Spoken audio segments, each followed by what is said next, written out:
Presenting by Bien Esolano. Ito ang dating Binyang Plaza. Hindi tiyak ang eksaktong taon ng pagtatayo ng Binyang Plaza, ngunit malaki ang posibilidad na ito ay tinayo noong panahon ng pananakop ng mga Espanyol. Kapareho ng karamihan ng mga plaza sa bansa na inilaan kasama ng simbahan at munisipyo bilang sentro ng bayan.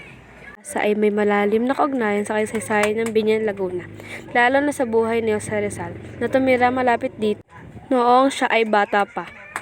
Ang bantayog ni Rizal sa gitna ng plaza ay natapos noong Mayo 14, 1918 sa panahon ni Alcalde Agustin Gana na nagsisilbing mahalagang palatandaan ng kasaysayan nito. Noong Pebrero 2, 2023, binuksan muli ang bagong ayos na Plaza Rizal biglang bahagi ng pagdiriwang ng Araw ng Biñan. Mga panahon ng pagtatayo at kolonyal na disenyo. Bagamat walang tiyak na araw, malapit na naugnay ang pagtatayo ng plaza sa pagsisimula ng parokya ni San Juan Bautista ng Biñan. Noong 1687, isang karaniwang kaugnayan sa mga plaza ng panahon ng Espanyol na inilaan bilang sentro ng mayang pangkultura, relihiyoso at pampolitika. Kasama nito ang munisipyo at simbahan, ang plaza ay dinisenyo na may malawak na lupa para sa mga pagtitipon, pagdiriwang at pang-araw-araw na gawain ng mga residente. Mga malalim na kaugnayan kay Jose Rizal. Noong siya ay 6 na taong gulang, tumira si Rizal sa tahanan ng kanyang tiya na si Teodoro Alberto Alonso na matagpuan malapit sa plaza. Doon siya nag-aral sa ilalim ni Doceanino Aquino Cruz at marahil ay madalas siyang tumaan o tumigil sa plaza noong kanyang panahon sa Biñan. Dahil sa kanyang malalim na ugnayan sa bayan, ang Biñan ay diniklarang lungsod ng bayani at ang plaza ay opisyal na pinangalan ng Plaza Rizal kasabay ng pagtatayo ng kanyang bantayog. Ang bantayog ni Rizal at mga pagsasaayos.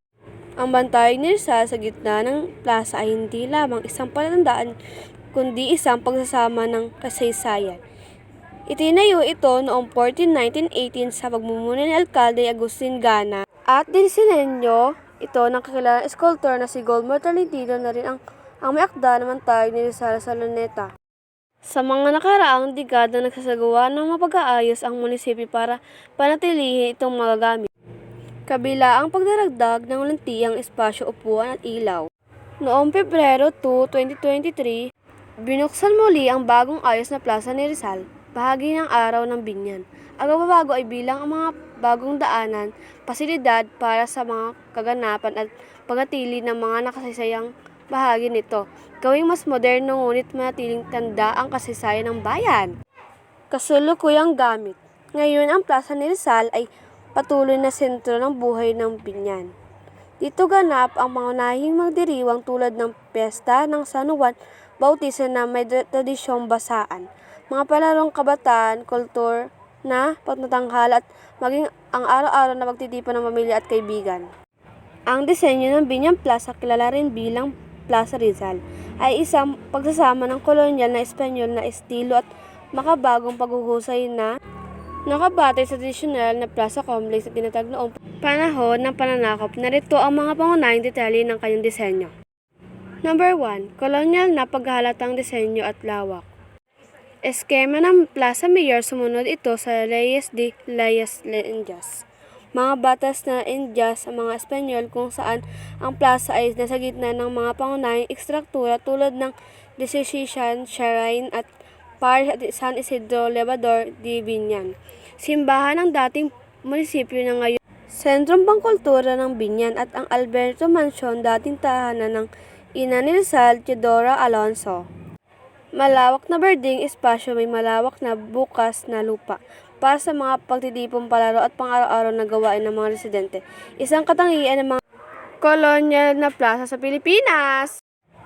Number 2. Nakasasaysayang detalye at istruktura. Bantayog ni Jose Rizal. Nasa gitna ng plaza ang bantayog ni Rizal na disenyo ni Guillermo Tolentino, may akda rin ng bantayog ni Rizal Luneta na natapos noong Mayo 14, 1918. Ito ang pinakamahalagang palatandaan ng kasaysayan ng plaza.